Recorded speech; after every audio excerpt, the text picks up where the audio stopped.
Por ser abogado defensor de campesinos, muchas veces acusados, o la mayoría de las veces acusados de ser guerrilleros o parte de los grupos insurgentes, a mí y a otros abogados que defendemos a esos campesinos que han estado presos, se nos acusa de ser parte integrante del grupo insurgente. Nosotros ejercemos la profesión como defensores, pero se nos acusa de ser parte del mismo delito que presuntamente se está investigando. Entonces, eso nos ha generado allanamientos en mis casas, interceptaciones ilegales de mis correos, de mis teléfonos, atentados personales contra mi vida y amenazas permanentes, pero además algunos compañeros han sido asesinados,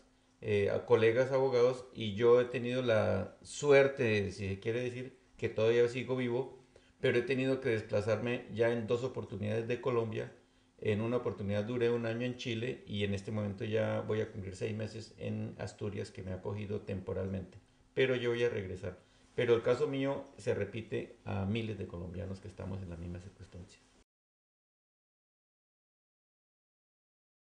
El primer eje es poner fin a la impunidad. Como decía antes, hay una impunidad casi total en los casos de violación contra defensores de derechos humanos y ahí hacemos una serie de recomendaciones para que la fiscalía haga su papel, lo que no está pasando en este momento.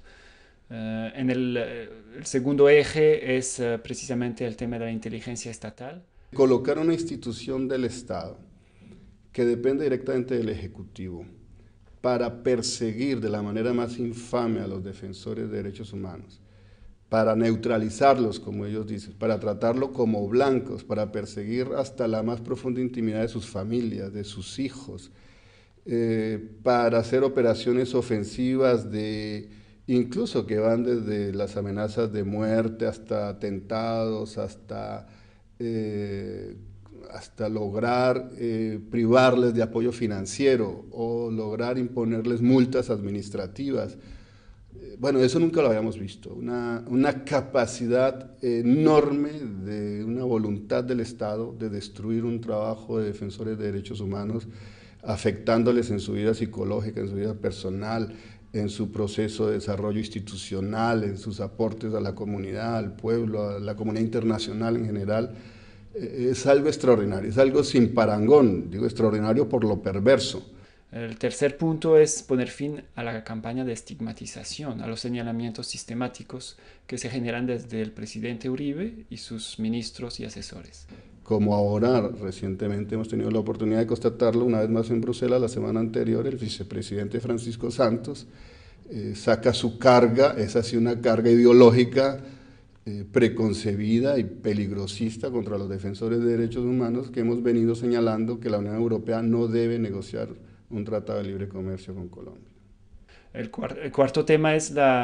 los procesos sin fundamentos, los juicios o montajes judiciales que se hacen contra defensores de derechos humanos. Hay una serie también de recomendaciones porque esos juicios se han disparado. Las detenciones arbitrarias se han disparado, como también lo ha constatado el año pasado el Grupo de Trabajo de Naciones Unidas para Detenciones Arbitrarias.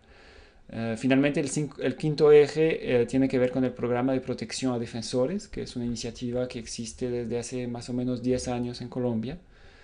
que prevé algunos medios logísticos, de comunicación, etcétera, para proteger físicamente a las personas en riesgo en Colombia.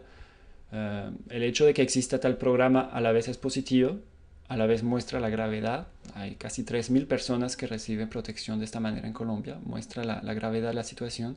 pero es un programa que no funciona bien, que tiene muchas deficiencias. Hay personas que recibían esa protección que han sido asesinadas en el último año, entonces ahí también se hace varias recomendaciones para cambiar sustancialmente ese programa. Es muy importante que ese tipo de iniciativa no se quede entre la gente que está en Bogotá. Hay muchos defensores de derechos humanos en Bogotá, pero los que están más en riesgo en Colombia son los que se encuentran en las regiones, en sitios remotos, que no tienen visibilidad ni nacional ni internacional. Esos son los que más en riesgo están. Entonces,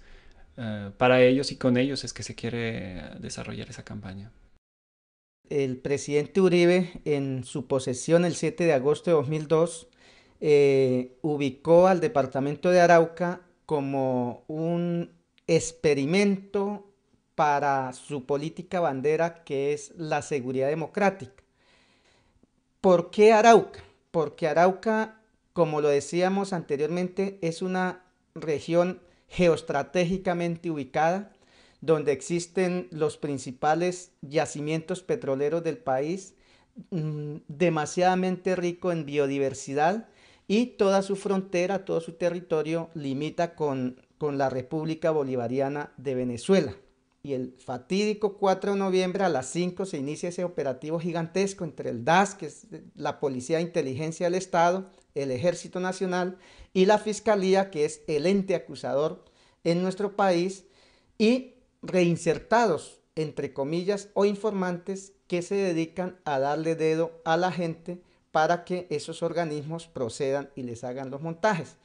Y han detenido 7 ciudadanos, dirigentes sociales, y como en la función de defensor de derechos humanos la gente desprotegida nos busca a nosotros, efectivamente, las llamadas y una cantidad de situaciones, y en cumplimiento de esa función nos fuimos a averiguar qué era lo que pasaba con esos ciudadanos cuando la Fiscalía y esos organismos nos notificaron que teníamos orden de captura por rebelión. Y efectivamente nos retuvieron, nos encerraron 7 meses secuestrado por el Estado en la cárcel del circuito de Arauca. Y fue la presión internacional, la campaña internacional que realizaron las ONGs nacionales e internacionales, y sobre todo la asistencia el 5 de abril en Arauca de una comisión del Parlamento británico, de sindicalistas estadounidenses y de sindicalistas canadienses, que obligó al Estado colombiano a liberarnos, no solo a Martín Sandoval, sino a todos los ciudadanos y líderes sociales que habíamos caído víctimas de la política de seguridad democrática ese fatídico 4 de noviembre. El gobierno entonces ve a todo dirigente social, defensor de derechos humanos, como aliado de la insurgencia, de los grupos guerrilleros, y no es así. Nosotros somos personas que respetamos y actuamos bajo el parámetro constitucional, dentro de las normas internacionales, y nunca en la vida hemos empuñado un arma siquiera para defendernos de un atraco o de otra situación. Hemos adelantado desde hace algunos años una campaña con el movimiento sindical colombiano y el sindicalismo norteamericano para impedir la ratificación del Tratado de Libre Comercio entre Colombia y Estados Unidos, porque consideramos que no es un tratado en condiciones de igualdad desde el punto de vista económico, pero ante todo porque creemos que en Colombia no hay una situación de derechos humanos que permita verdaderamente hablar de relaciones comerciales que pudieran generar un beneficio para las personas en Colombia. Y por lo tanto creíamos que este no era un tratado que podría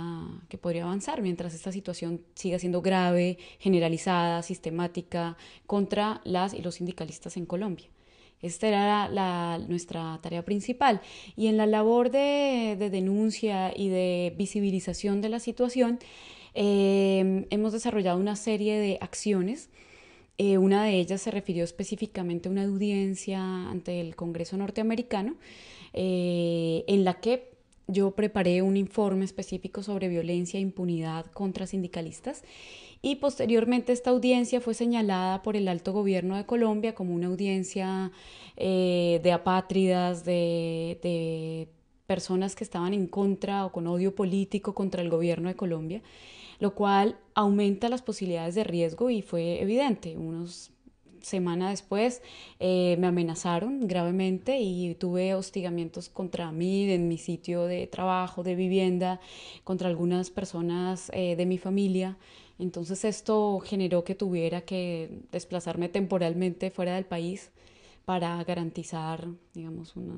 posibilidad de seguir trabajando y de seguir con vida, por lo menos. Llevamos más de 2.722 sindicalistas asesinados en Colombia desde el año 1986 al presente. En este año 2009 llevamos 26 sindicalistas asesinados. Ha habido una política sistemática de negación a las libertades sindicales, de eliminación física a los dirigentes y a las dirigentas,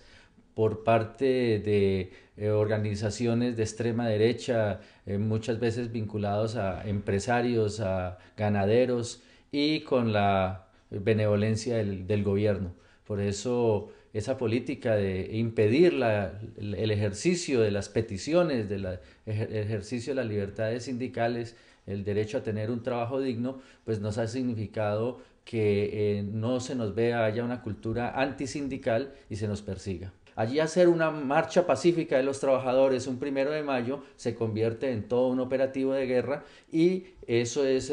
provocado, hay toda una serie de, muchas veces,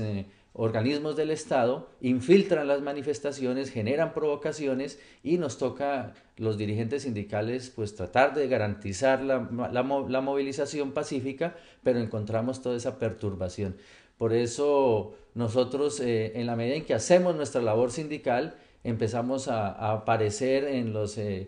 centros de inteligencia del Estado, nos chuzan los teléfonos, tenemos toda una situación de persecución y tenemos el riesgo o de ser asesinados o de ser judicializados por cualquier justificación. Por lo menos, digamos, pueden decir que hubo una agresión a la fuerza pública sin ser cierto, y en esa medida nos pueden generar unos procesos con los cuales nos van haciendo un hostigamiento, y hay muchos compañeros que ante las amenazas de correos electrónicos, de sufragios que nos llegan a las sedes sindicales, muchos dejan de hacer su labor o tienen que exiliarse, salir del país. Hoy hemos logrado entender que a los indígenas, a las mujeres, a los estudiantes, a los sindicalistas nos tenemos que coordinar, y hemos creado ante el drama humanitario que vive Colombia, que son miles de víctimas, por lo menos los indígenas llevan en el periodo de Uribe 1.200 víctimas, nosotros llevamos 547 víctimas, nos ha correspondido iniciar desde hace muchos años un acompañamiento y una denuncia internacional. Si no fuera por la denuncia internacional no sabríamos cuántas serían nuestras víctimas, pero por el acompañamiento internacional hemos logrado, ejemplo, bloquear el Tratado de Libre Comercio entre Colombia y Estados Unidos por el asesinato de sindicalistas. Colombia es el primer país en asesinato de sindicalistas. Que Colombia no es solamente aparentemente turismo o narcotráfico, sino que allí vivimos muchos colombianos trabajadores que merecen que se conozca esa realidad. Nosotros creemos que si los gobiernos, los parlamentos, los sindicatos, las asociaciones de derechos humanos están enviándole comunicaciones permanentes al gobierno diciéndole nosotros lo estamos vigilando, el gobierno tiene que tomar medidas. En el caso de los países europeos, ellos no es por convicción personal o por valor de sus representantes en Colombia que tienen que estar pendientes de la situación de los defensores, sino por mandato y por las líneas directrices que tiene la Unión Europea para proteger a los defensores de derechos humanos. Esas líneas directrices prevén una serie de mecanismos de aplicación local que las embajadas de los países miembros, que la delegación de la Comisión Europea en Bogotá tienen que implementar, que en cierta medida se ha implementado, ha habido cosas importantes hechas como visitas al terreno, como algunas reuniones hechas con los defensores, pero pensamos que se queda corto esa implementación frente a la gravedad de la situación. Esa es una cuestión difícil de elucidar, incluso hablando con los diplomáticos. Algunos dicen que sí existe una estrategia local, otros dicen que no la conocen. Si los mismos diplomáticos no la conocen, pensamos que no existe realmente. Una de las recomendaciones que hacemos es tener una implementación local, una estrategia local de implementación de las líneas directrices, y que se haga esta estrategia en consulta con los defensores de derechos humanos, que exista una versión pública de esa estrategia para que los defensores sepan a quién acudir, en qué caso acudir y qué pueden pedir, qué pueden ofrecer los diplomáticos europeos para protegerlos.